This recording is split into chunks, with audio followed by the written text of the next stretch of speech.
Este es el escenario de una historia que conocen casi todos los habitantes del planeta. La historia de un viaje que transcurre en estos campos, pueblos, caminos y posadas de la península ibérica en los primeros años del siglo XVII. Una historia que ha llegado hasta nuestros días y sigue vigente. ¿Pero qué es lo que hace que esta obra sea tan conocida desde el mismo momento en que fue publicada hasta hoy en día? ¿Por qué está considerada la obra cumbre de la literatura castellana y una de las más importantes de la literatura universal? ¿Por qué sigue vigente? Para intentar averiguarlo, recorreremos los lugares donde sucede la novela y conoceremos la intensa vida de su autor. Prepárense para conocer y comprender lo que hay dentro, pero no está escrito, en una de las mayores obras literarias de todos los tiempos.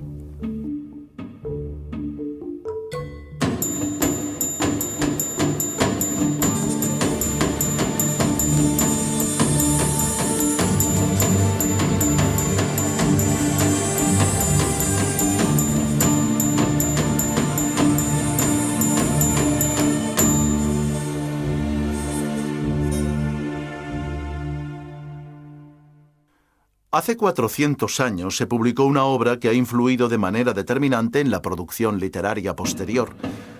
Don Quijote y Sancho Panza, los personajes, o su autor, Cervantes, han aparecido en sellos, monedas, medallas, ilustraciones, billetes, logotipos, anuncios publicitarios, carteles, y han dado nombre a calles, plazas, avenidas, restaurantes, hoteles, aviones, barcos, cines. 10 años después de su publicación, había sido traducido al francés, inglés e italiano. En la actualidad, se ha traducido a todos los idiomas que tienen escritura.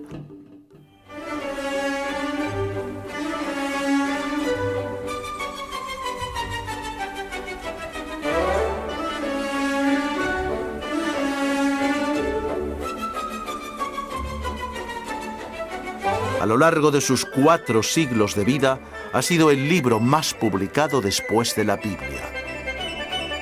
Por supuesto, hoy en día casi todo el mundo tiene una opinión formada sobre la obra. ¿Es un arquitecto?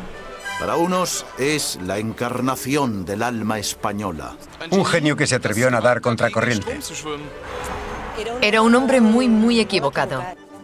Imaginaba las cosas diferentes de como son. Otros opinan que es la dicotomía que hay en cada uno de los ciudadanos occidentales. Un romántico, un soñador, un poquito ingenuo, y un poquito loco. No, era un soñador. No era un loco.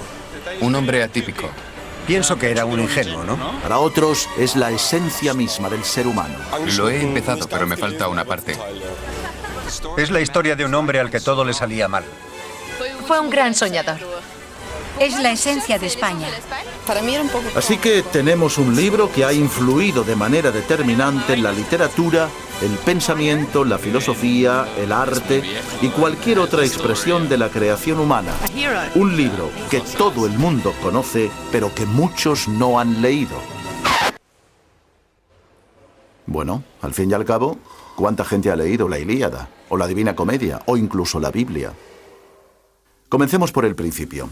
En el prólogo, su propio autor, Miguel de Cervantes, dice que el libro es una invectiva contra los libros de caballerías, con la mira puesta en derribar la máquina mal fundada de estos caballerescos libros.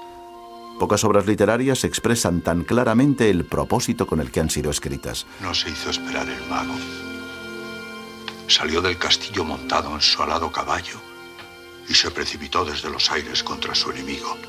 Su protagonista, Alonso Quijano, enloquece por culpa de leer demasiados libros de caballerías y decide hacerse caballero andante y llamarse Don Quijote. Pero, ¿qué son los libros de caballerías y por qué Cervantes quiso acabar con ellos? En la mano derecha un libro abierto, del que leyendo hacía nacer extrañas maravillas.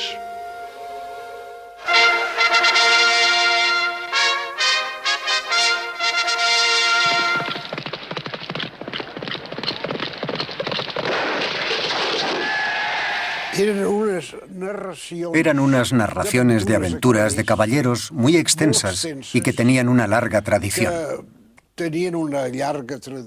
Era un poco huir de la vida normal, de aquello que pasaba constantemente y buscar una literatura de imaginación y sobre todo de movimiento y aventura. A principios del siglo XV se produce un invento absolutamente revolucionario. La imprenta pone los libros al alcance de todos los que saben leer.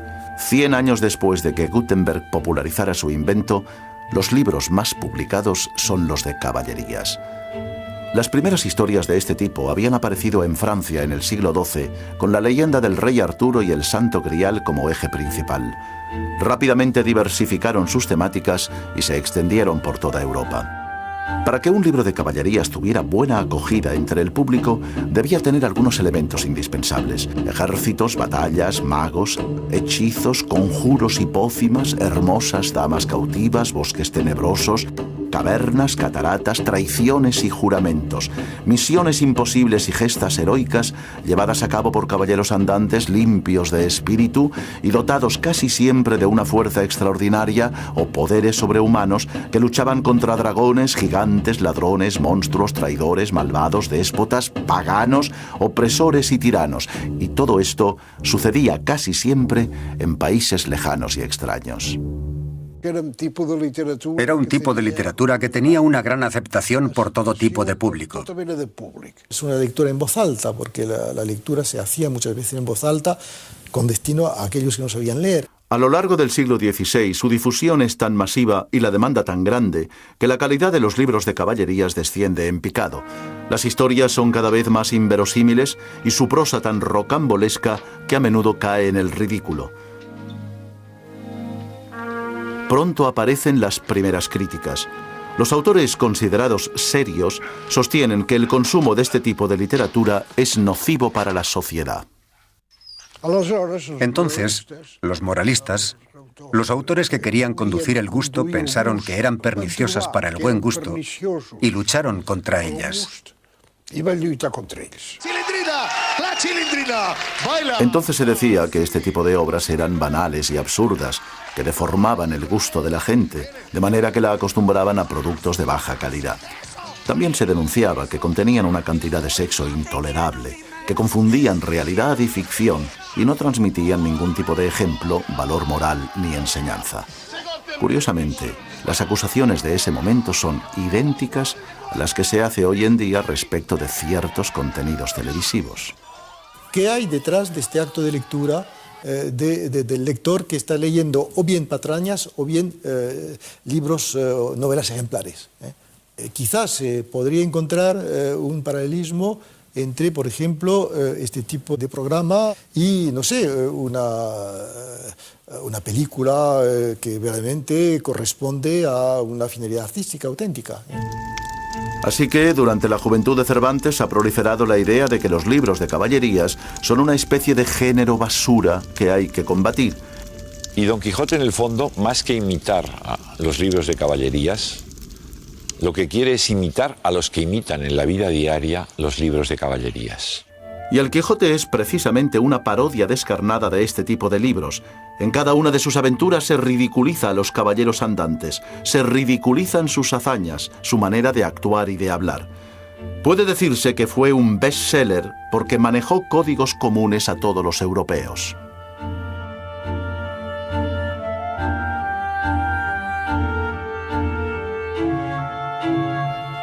Bien, Cervantes decide escribir una historia con la clara intención de acabar con estos libros que, según él, no aprovechan a nadie y secan el seso del lector.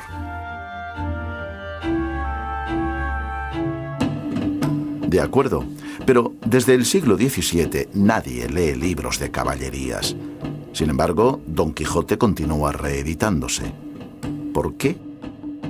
Tal vez porque su autor supo captar la complejidad del tiempo que le tocó vivir. Durante su vida, Miguel de Cervantes es testigo excepcional de algunos de los acontecimientos más importantes de su época. Nació en Alcalá de Henares en 1547, en el seno de una familia de clase media acomodada. Siendo todavía muy joven, hiere a un noble, un tal Antonio de Segura, en un duelo. En ese momento los duelos están prohibidos y la pena es la amputación de la mano derecha. Para evitar la sentencia, Miguel de Cervantes huye de los dominios del rey y se dirige a Roma. Hay un cardenal que se llama el cardenal Gaspar de Cervantes de Gaete, pariente suyo, y que a lo mejor lo enchufó.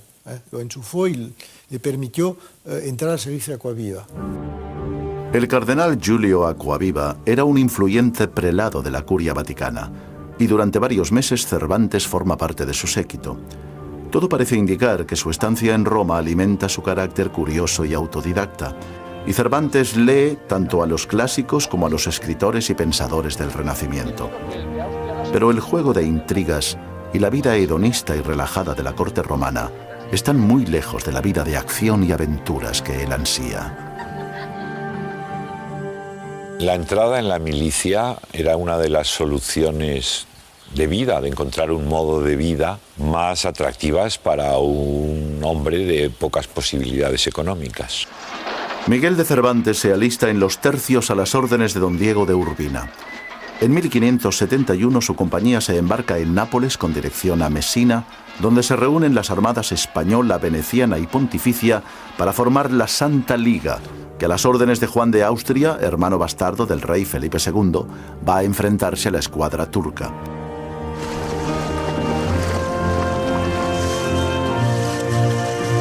El 7 de octubre de 1571, frente al Golfo de Lepanto, cristianos y musulmanes se enfrentan por el dominio del Mediterráneo. Durante 4 horas, más de 60.000 hombres se enfrentan en una de las batallas navales más grandes de la historia.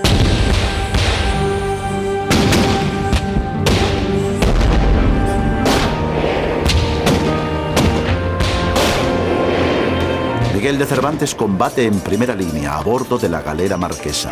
Tiene 24 años y continúa combatiendo después de ser herido en el pecho y en el brazo izquierdo. Es evidente que Lepanto fue un acontecimiento trascendental para él, Es decir, que lo recuerda constantemente, y cuando se retrata a sí mismo en el programa de los ejemplares, dice, bueno, se retrata como un soldado de Lepanto y como el autor del Quijote. Y efectivamente se portó muy valientemente, los testimonios que conservamos lo confirman. Hacia media tarde se ha producido una clara victoria de la Santa Alianza. De las 300 naves turcas solamente consiguen escapar 50. El resto son apresadas o hundidas. Han muerto 8.000 cristianos y 25.000 musulmanes. Cervantes se restablecerá de sus graves heridas y durante algunos años participa en las campañas de Narvino, Corfú, Túnez y La Goleta, pero nunca recuperará la movilidad en su mano izquierda.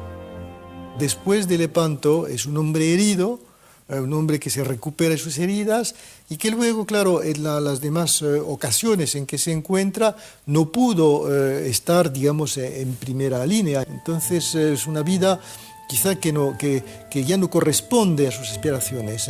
En 1575 decide regresar a España.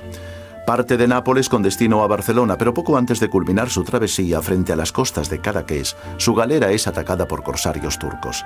Cervantes es hecho prisionero, llevado a Argel y vendido como esclavo. Su amo pide un rescate de 500 escudos, una cantidad que supera en mucho las posibilidades económicas de su familia. Le esperan 5 años y medio de esclavitud. Y este periodo de cautiverio marcará su vida y también su obra.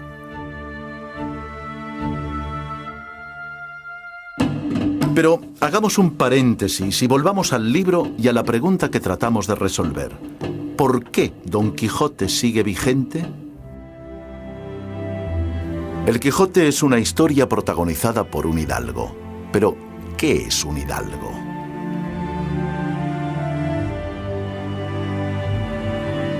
Durante toda la Edad Media, la sociedad se había organizado en 3 grandes grupos o estamentos: los que rezaban, los que trabajaban la tierra y los que hacían la guerra.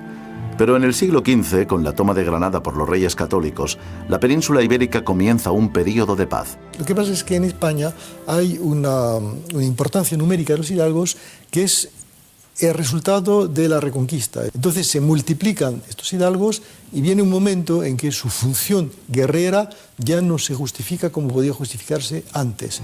Los hidalgos son los herederos de esta casta guerrera que ha quedado totalmente desfasada. Son la baja nobleza, que según la costumbre solo puede vivir de sus rentas. Algunos se aferraban nostálgicamente a una gloria familiar que a principios del siglo XVII les quedaba ya muy lejana.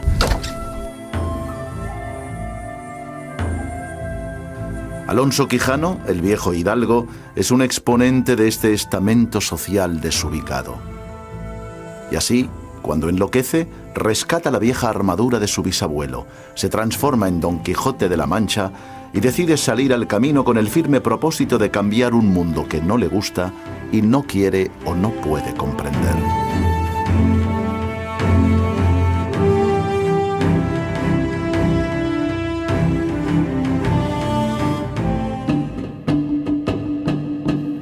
¿Y qué hay de Sancho Panza? ¿Qué es? ¿Qué representa en esta historia?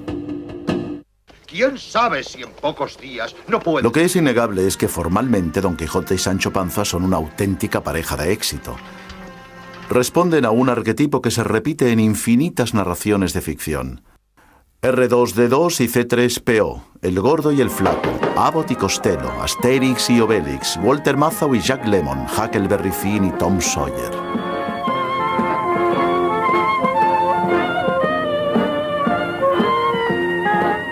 Si uno es rechoncho, el otro es espigado. Si uno es osado y audaz, el otro es conservador y algo miedoso.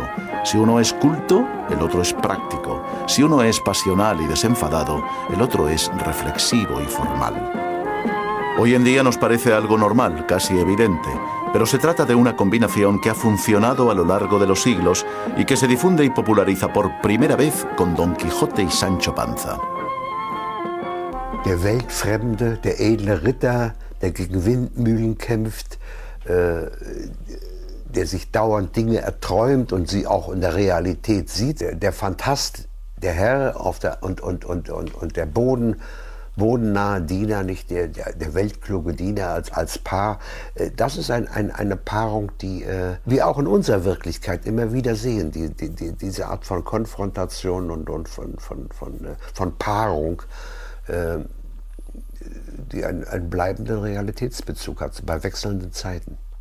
Da la visión ideal y la visión realista de los acontecimientos y del paisaje y el mundo de la Mancha, donde no pasa nada. El mundo de la Mancha, on no passa res. Pero estas parejas son muy frecuentes en literatura. Conan Doyle lo recrea en sus personajes de Sherlock Holmes y el Dr. Watson, Dickens en Pickwick y Tolkien en los hobbits Frodo y Sam. Dos personajes que se complementan, que contrastan ofreciendo puntos de vista diferentes sobre cada episodio o aventura. Holmes? What? This morning, allow me to congratulate you on a brilliant bit of deduction. Dos personajes que discuten y conversan agilizando la narración, que se pelean y se reconcilian, que evolucionan, influenciándose mutuamente. Ya verás, Sancho, cuando venga a la luz la historia de los portentosos hechos que estamos a punto de protagonizar. ¿Y de comer qué? Un alimento espiritual. ¡Joder! Será la edad de oro, donde saldrán a la luz famosas hazañas dignas de tallarse en bronce. Ahí se trata de dos amigos. Ahí se han encontrado en lo mejor donde dos seres humanos pueden encontrar, ¿quién? En el respeto mutuo, en la comprensión mutua y en esa capacidad de decir, pues aquí tengo ahora un amigo. A mí, la relación que más me interesa y que más me conmueve es que es una relación de amistad. El Quijote y Sancho se hacen amigos y son amigos. Don Quijote se preocupa de Sancho como una persona se preocuparía por un hijo, ¿no? Y Sancho se preocupa de Don Quijote como un joven se preocuparía por su padre o su abuelo que ha perdido un poco la cabeza, ¿no? Nos hemos divertido tanto juntos. De acuerdo, no tiene un ochavo y con él se pasan hambre y fatigas. Pero es el único señor con el que me he topado en toda mi perra vida. Dicen que está loco. Pero loco o santo, quizás sea lo mismo. En definitiva, se trata del sentido común y la pasión, la fe y la razón, el pragmatismo contra el ideal, la visión práctica contra los sueños. Son partes complementarias de una misma cosa, la condición humana. Es un tipo de división de lo humano que ha impregnado la filosofía, la literatura, la mitología. Es una de las razones por las que el Quijote llega tan fácilmente a públicos tan distintos y también a épocas tan diferentes, ¿no? Lo único que no es ridículo son las pasiones humanas elementales, las fundamentales. Entonces, el ser humano está completamente al descubierto en el Quijote, en esa obra. Y eso, llegar a los elementos esenciales del ser humano, no va a pasar de moda jamás. Bien, quizá la obra sea un clásico porque combina personajes opuestos y complementarios, pero también combina lo trágico y lo cómico de manera magistral.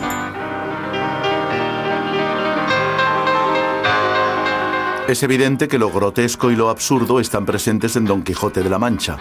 Pero para empezar, destacaremos algo verdaderamente novedoso: la comicidad visual, que entronca directamente con las películas cómicas de los primeros años del cine. La visualización virtual, digamos, de estos episodios que se teatralizan dentro de un ambiente de farsa. Claro, son episodios que se prestan precisamente a una traducción plástica. ¿Qué dice este hombre? Cervantes narra los acontecimientos poniendo especial atención en componer imágenes, de manera que el lector puede visualizar lo que lee.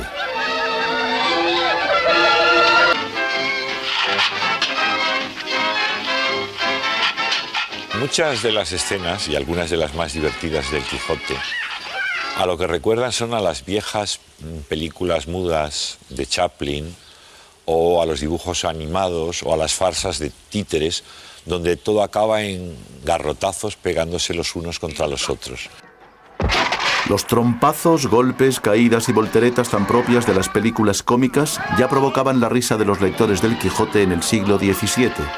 Y en realidad se trata de algo tan universal que continúa resultando cómico 400 años después. El Quijote o imparte o recibe golpes atroces, terribles, en razón de malentendidos. Y eso, en lugar de movernos a compasión, nos mueve a risa, a carcajada. Muchos se atreven a decir que si Cervantes hubiese vivido en el siglo XX, probablemente hubiera sido director de cine. Es imposible saberlo. Quizá es una casualidad, pero estas imágenes de 1903 corresponden a la primera adaptación para el cine de un texto original, precisamente una película de 5 minutos sobre las aventuras de Don Quijote de la Mancha. En el famoso libro de Ludovico Ariosto, Orlando Furioso, que sin duda ha leído Alonso Quijano, el protagonista, preso de la ira, se retira a las montañas. Desnudo como un ermitaño, Orlando llora como un loco la pena de un amor no correspondido. Un episodio demasiado jugoso para que Cervantes no lo aprovechara y ridiculizara. Ya lo creo, que puedo jurar que está loco. Pero además de la parodia y los gags visuales, también aparece el absurdo como forma cómica. Alza el yelmo. Por Dios que la vacía es buena y que vale un real de a 8. Con una evidente intención de ridiculizar a su personaje, Cervantes hace que recorra los caminos de España con una vacinilla de barbero en la cabeza. ¿De qué te ríes, Sancho? Hemos visto que la novela contiene altas dosis de humor, pero para muchos, El Quijote también es uno de los libros más tristes que se han escrito. Para comprender la parte trágica de la obra, haremos un pequeño paréntesis y volveremos con el autor al que hemos abandonado en una oscura celda del norte de África. Todavía está preso en Argel y ya lleva 5 años y medio en cautividad. Ha intentado fugarse sin éxito en 4 ocasiones cuando su familia consigue reunir el dinero suficiente para pagar su rescate. A su regreso a España en 1580, ha cumplido 33 años. No tiene dinero y ya no es un hombre joven.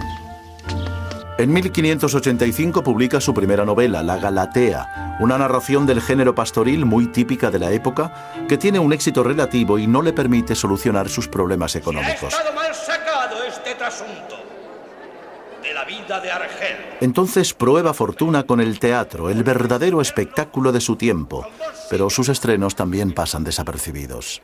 Después, ¿qué quiere? Pues sobresalir en las letras. Es decir, yo creo que hay una ambición en Cervantes de cualquiera de las dos maneras, como combatiente, como militar o como escritor, y que esto se nota. El teatro de Cervantes, que es excelente, sin embargo, se ve reemplazado pronto, habiendo tenido un discreto éxito, por las comedias de Lope de Vega, más animadas, más imaginativas en ciertos aspectos, más irreales, más cercanas, en cierto modo, a la comedia musical que al teatro. Algo más tarde lo encontramos en Sevilla, donde trabaja como comisario real de abastos para las galeras reales, es decir, recaudador para la armada invencible que debía conquistar Inglaterra en 1588. Esto obliga al escritor a recorrer gran parte de España con la desagradable misión de requisar cereales y aceite. Probablemente es lo peor que le puede ocurrir a alguien que se considera un aventurero. Pero estos viajes también le proporcionan una serie de experiencias inestimables. Los caminos, los paisajes, las ventas en las que se hospeda y el curioso elenco de viajeros que circulaban por España en el siglo XVI son una fuente inagotable de ideas y situaciones que años más tarde quedarán fielmente reflejados en su obra.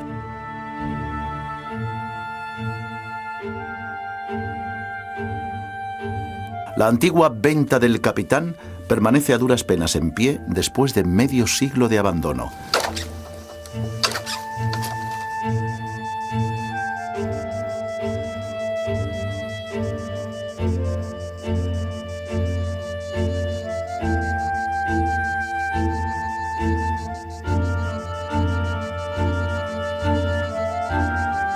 Todo parece indicar que Cervantes se hospedó en ella bastantes veces y en ella situó algunos de los episodios memorables de las andanzas de Don Quijote.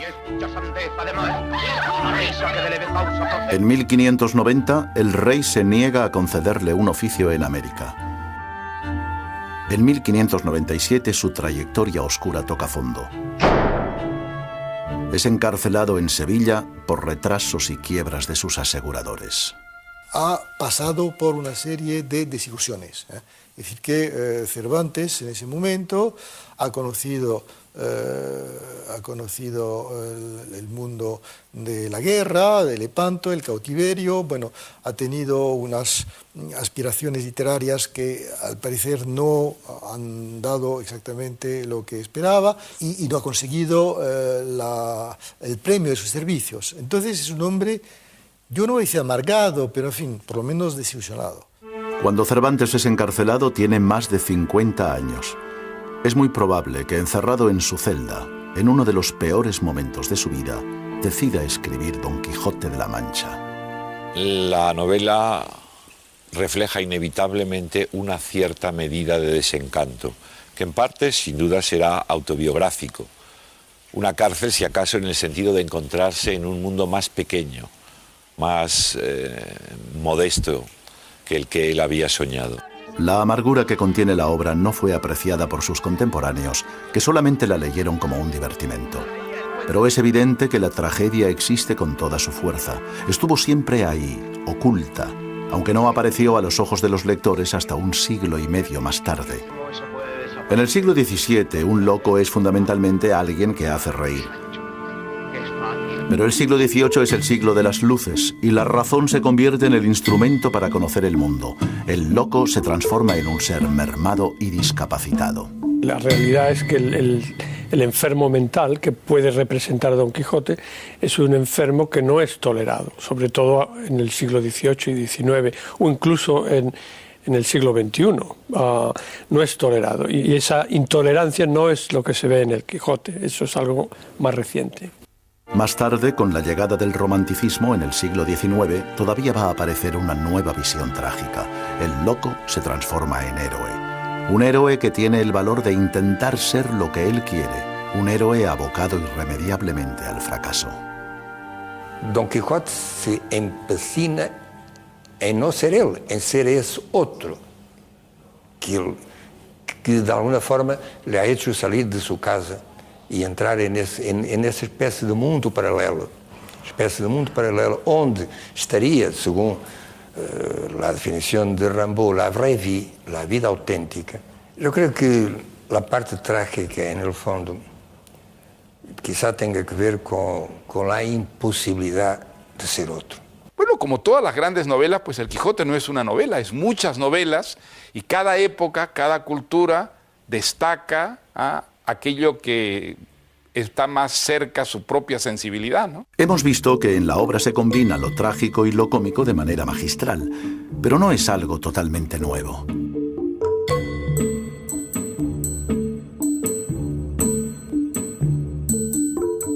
Entonces, ¿qué hay en el ingenioso hidalgo Don Quijote de la Mancha que sea verdaderamente novedoso? Mejor que vayas tú solo al Toboso. Sí. Y una vez allí le anunciarás mi visita. Toda la crítica literaria coincide en señalar al Quijote como un libro con el que nace un nuevo género. Se puede clasificar la Don Quijote como la primera novela moderna, pero no seguramente el primer narrador moderno. Yo no creo que Cervantes haya inventado eso. No hay más que leer el primer capítulo de Don Quijote para ver que hay ahí mucho de un señor que se sentó, que tiene un auditorio pequeño o grande y que le va a contar una historia. En un lugar de la Mancha, etcétera, etcétera, etcétera. Este es el narrador oral. Don Quijote empezó a ser escrito como un relato corto, pero Cervantes pronto se da cuenta de lo bien que funcionan sus dos personajes y decide alargar añadiendo casi 50 capítulos más. Yo creo que Cervantes improvisa mucho a largo. Yo creo que hay momentos en que Cervantes se habrá encontrado con y eso seguramente porque ocurre a todos, se ha encontrado con un problema y ahora cómo es que yo voy a resolver esto. Y lo resuelve. Y lo resuelve no fríamente, pero resuelve por la intuición, por el instinto casi. Sencillamente lo introduce y espera que la cosa funcione. Y lo maravilloso es que funciona. Yo creo que la novedad es total. Cervantes está primero dándonos una mesa de trucos, es decir, una posibilidad enorme de observar cómo se está haciendo una novela. Mientras estás leyendo a Cervantes, sobre todo si eres escritor, te das cuenta de que estás viendo la misma materia con la que trabaja. Cervantes ha conseguido contar una historia y formar parte de ella al mismo tiempo. Un juego narrativo en el que la realidad y ficción se confunden hasta tal punto que la mayoría de personajes que aparecen en la segunda parte han leído la primera. Y me dijo que ya anda en libros la historia de vuestra merced con el nombre del ingenioso hidalgo Don Quijote de la Mancha. Y dice que me mientan a mí con el mismo nombre de Sancho Panza y a la señora Dulcinea del Toboso. Yo te aseguro, Sancho, que debe ser algún sabio encantador el autor de nuestra historia. Hasta ahora hemos visto que la obra es una parodia de los libros de caballerías, con unos personajes que responden a un arquetipo que funciona y que mezcla magistralmente tragedia, comedia, realidad y ficción.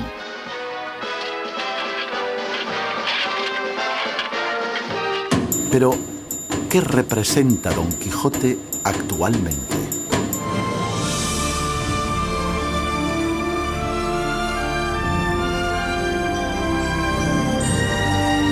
Para muchos representa la ingenuidad, porque pretende restaurar la Edad de Oro, un tiempo ideal del pasado, el lugar ordenado donde todos los hombres son nobles y limpios de espíritu, donde el bien siempre vence al mal.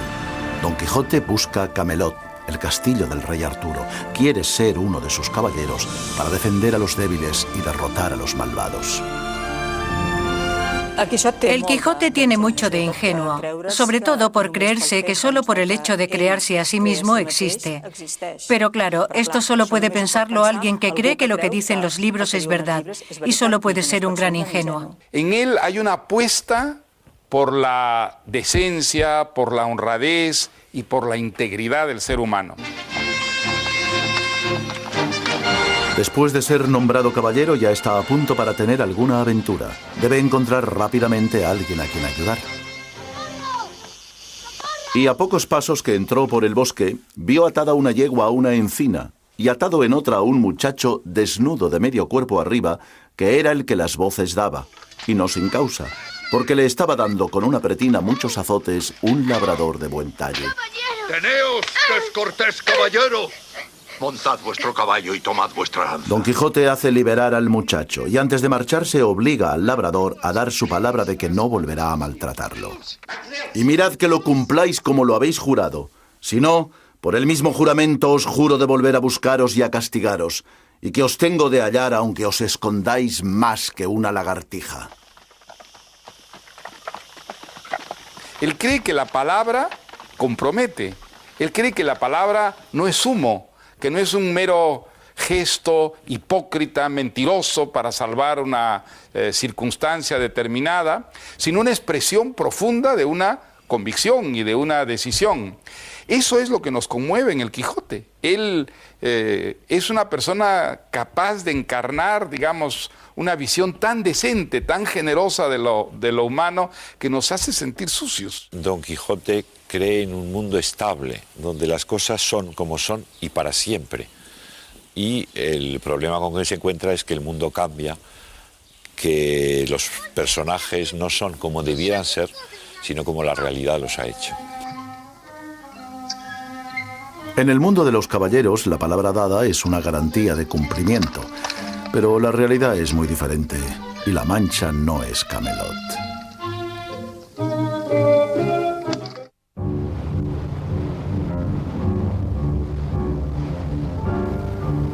Don Quijote nos muestra una manera diferente de ver el mundo. Para algunos puede ser una forma de locura, pero para otros es lucidez. La aparente demencia de Don Quijote le permite ver cosas que otros todavía no ven.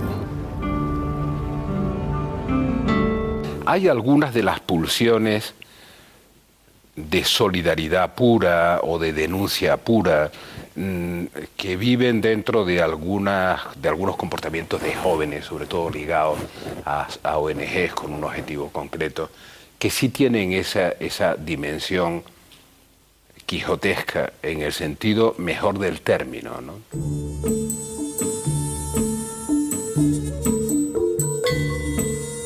Una de las aventuras más conocidas y que ha generado más iconografía es el episodio en el que Don Quijote y Sancho Panza se topan con 20 o 30 molinos de viento en el campo de Criptana. La aventura va guiando nuestras cosas mejor de lo que acertáramos a desear, porque ves allí, amigo Sancho Panza, donde se descubren 30 o poco más desaforados gigantes con quien pienso hacer batalla y quitarles a todos las vidas. ¿De qué gigantes habláis, mi amo? Es que no los ves, agitando sus enormes brazos retadores. ¿Dónde ve vuesa merced tales gigantes? Lo que se mueve son las aspas de los molinos de viento. ¡Rendíos a mi fuerte brazo! ¡Rendíos ante Don Quijote de la Mancha! ¡Defendeos o entregad de vuestra voluntad! ¡Moriremos matadores! Y entonces él ataca a los molinos como una manifestación de rebeldía y de inconformidad.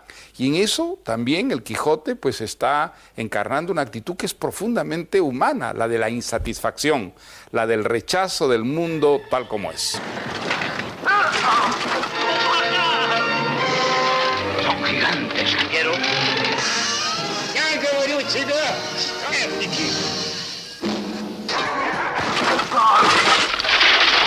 Válame Dios, dijo Sancho. ¿No le dije yo a vuestra merced que mirase bien lo que hacía? Que no eran sino molinos de viento, y no lo podía ignorar sino quien llevase otros tales en la cabeza. Sí, es un loco lúcido, es un loco inteligente, un loco que tiene una capacidad para pensar, para expresarse, y unas conductas que son consistentes con su pensamiento. La lucidez que lo coloca a uno más allá de la vida cotidiana, ¿no? Que es una forma de locura, ¿no?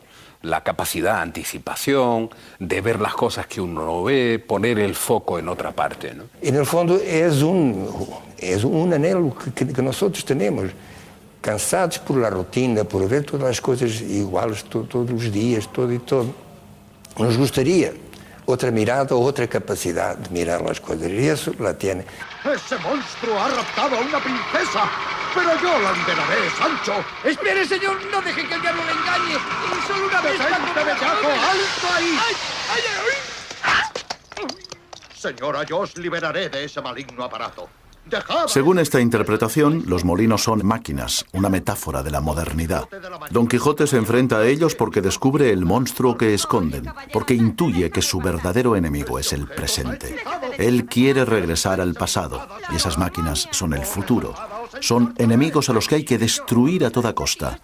Orson Welles recoge esta interpretación en su personal adaptación de la novela. A cuidarse, chiflado. Era el enfrentamiento del hombre contra esta maquinaria, que puede tomarse perfectamente por un gigante, ¿no? Cuando nosotros en una carretera vemos las basuras de la civilización industrial con aquellas cimenteras, pensamos también muchas veces, creo, que se trata de gigantes. Es decir, el hombre es sobrepasado por la máquina.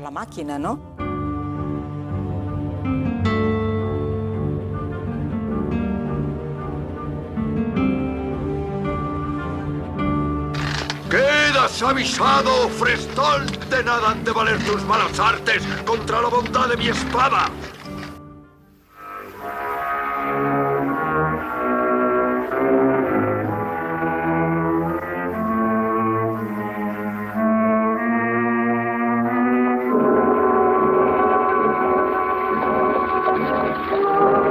Don Quijote ha creado un mundo hecho a su medida en el que las normas de la caballería son la ley. Él es el sheriff de este mundo ideal y solo ante el peligro las hará cumplir. Lo que sí está claro es que el caballero, el andante, es un poco como el héroe de los westerns americanos, que toma la justicia por su mano y que en cada momento hace aquello que cree que ha de hacer, y es el Quijote. En psicología hay un término que es el superego, ¿no? El superego es la parte nuestra que tiene los ideales, que tiene lo que deberíamos hacer, ¿no? Y en este sentido, pues probablemente Don Quijote pues representa esa parte idealista. Otro de los episodios sobre los que se han hecho numerosas interpretaciones es la aventura en la que Don Quijote y Sancho se topan con una cuerda de presos. ¿Cómo gente forzada?, preguntó Don Quijote. ¿Es posible que el rey haga fuerza a ninguna gente? No digo eso, respondió Sancho, sino que es gente que por sus delitos va condenada a servir al rey en las galeras de por fuerza. Esto encaja perfectamente en la ejecución de mi oficio. Liberar a los cautivos y socorrer a los miserables. Don Quijote interroga a todos los presos, pero como no ve suficientes motivos para que estén encadenados, comienza una discusión con el capitán que los custodia.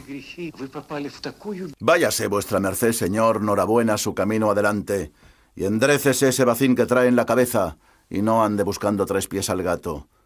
Vos sois el gato, el rato y el bellaco, respondió Don Quijote, y diciendo y haciendo, arremetió con él tan presto que sin que tuviese lugar de ponerse en defensa, dio con él en el suelo malherido de una lanzada. ¡Venga!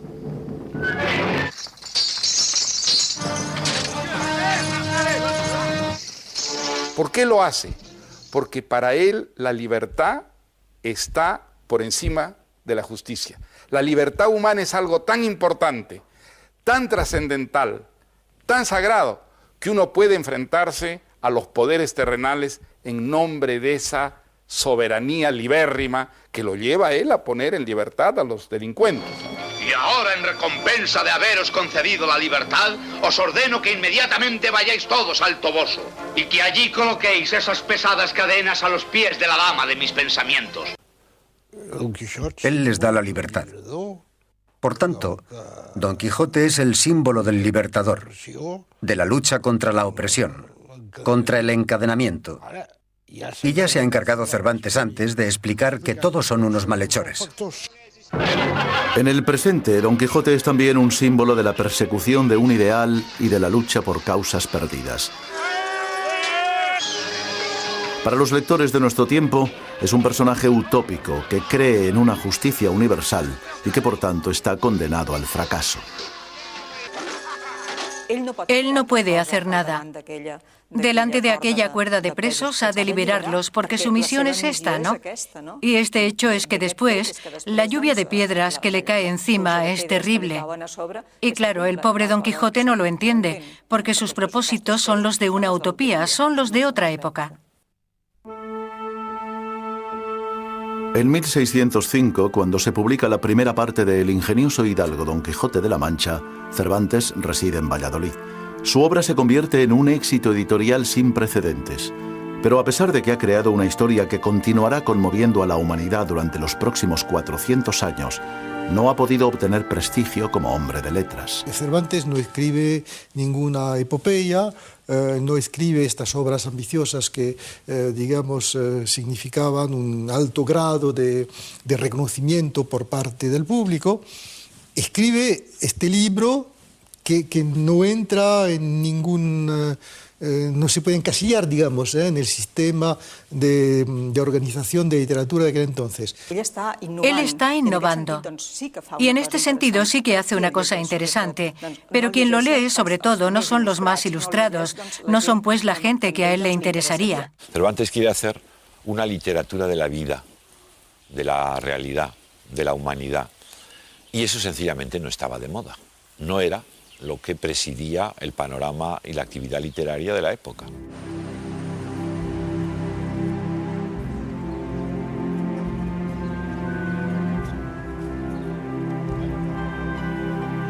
Cervantes ha envejecido y sigue sin resolver sus problemas económicos cuando a finales de la primavera de 1610 el conde de Lemos está en Barcelona haciendo los preparativos para tomar posesión de su cargo como virrey de Nápoles. El conde ha encargado a 2 poetas, los hermanos Argensola, la formación de una especie de corte literaria a sueldo que deberá acompañarlo a su nuevo destino. Todo parece indicar que en el verano de aquel mismo año, Cervantes se trasladó a Barcelona con la intención de entrevistarse con el conde de Lemos y partir con él hacia Nápoles.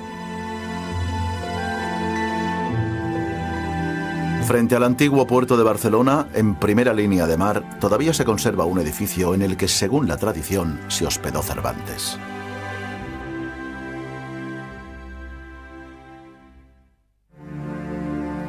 Finalmente, el conde parte hacia Nápoles sin recibirlo. Desde la ventana de su habitación puede ver cómo las naves de Lemos se alejan en el horizonte. Ha perdido la última oportunidad de resolver sus problemas económicos y de obtener el reconocimiento literario que merece. Pero las malas noticias todavía no han terminado. En 1614, un tal Avellaneda escribe y publica una continuación de las aventuras de Don Quijote. Cervantes se ve obligado a responder a esta ofensa escribiendo la verdadera segunda parte de su obra, una segunda parte definitiva. Don Quijote debe morir. Eso lo vive, evidentemente, como una agresión, una agresión. Y, claro, la segunda parte del Quijote es un desquite frente a Avellaneda. Don Quijote y Sancho Panza acaban sus andanzas en la playa de Barcelona. Como en numerosas narraciones de todos los tiempos, el héroe se enfrenta al duelo final. Su antiguo amigo y vecino, el bachiller Sansón Carrasco, disfrazado como caballero de la Blanca Luna, lo reta al amanecer. El derrotado deberá renunciar a su dama y abandonar el ejercicio de la caballería. La escena que más me impresiona de todo el Quijote es precisamente aquella en la que es vencido, aquí, en nuestra playa, y dice: Dulcinea es la más hermosa del mundo y yo el más desgraciado, y por tanto mátame, pero yo no puedo renunciar a decir esto. Dulcinea del Toboso es la más hermosa mujer del mundo y yo el más desdichado caballero de la tierra. Aprieta, caballero, la lanza y quítame la vida, pues me has quitado la honra. Me parece la escena más mágica. Porque es alguien que está pidiendo la muerte, pero no renuncia a su ideal, a su principio.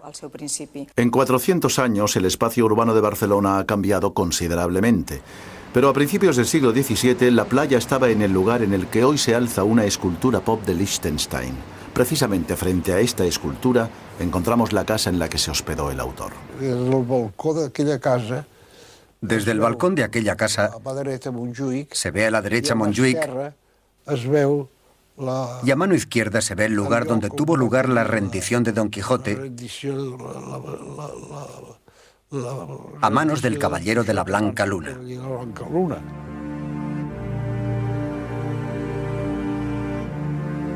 Muchos especialistas han buscado paralelismos entre la vida de Cervantes y Don Quijote. Es posible que solo sea una casualidad, pero el lugar en el que Cervantes sufrió su mayor derrota personal es el lugar exacto donde su gran personaje es definitivamente vencido.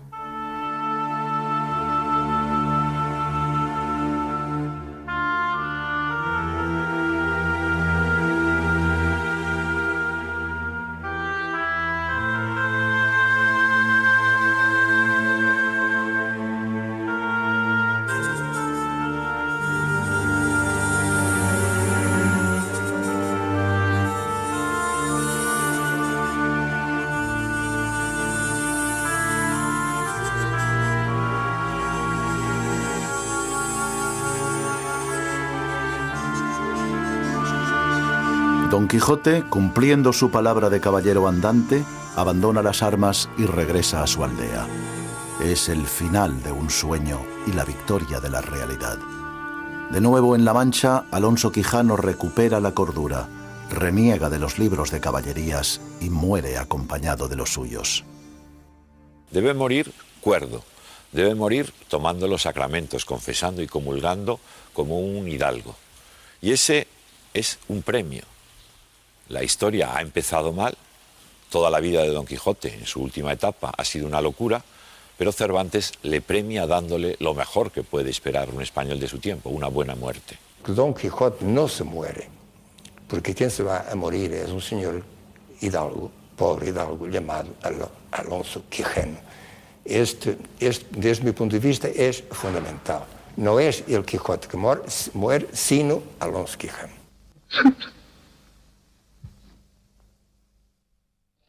Hay una visión tan generosa, tan noble, tan decente, ¿eh?, de lo que es el ser humano, y sobre todo el ser humano a través de la palabra, a través de aquello que dice, que justamente por eso hemos convertido el Quijote en una especie de modelo, ¿eh?, de idealismo, de generosidad, de la mejor cara que tiene el ser humano. Entonces el Quijote es el otro que no podemos ser, y por eso le queremos tanto. Todos vivimos contándonos historias, imaginando lo que ha de ser nuestra vida. Don Quijote vive eso en unos extremos increíbles, pero por eso mismo nos enseña que nuestra propia vida, la condición humana, consiste en contarse, en contarnos historias. Cuando encuentro una persona que me dice que no ha leído el Quijote, yo le digo, le felicito. Todavía le queda en esta vida el placer de leer el Quijote.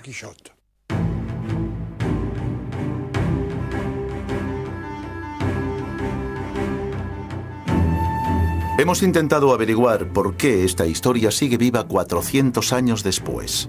Ninguna de las respuestas es definitiva, pero lo cierto es que este libro sigue cautivando a quien lo lee. Tal vez sea porque Don Quijote y Sancho Panza cabalgan juntos para siempre en lo más profundo del alma humana.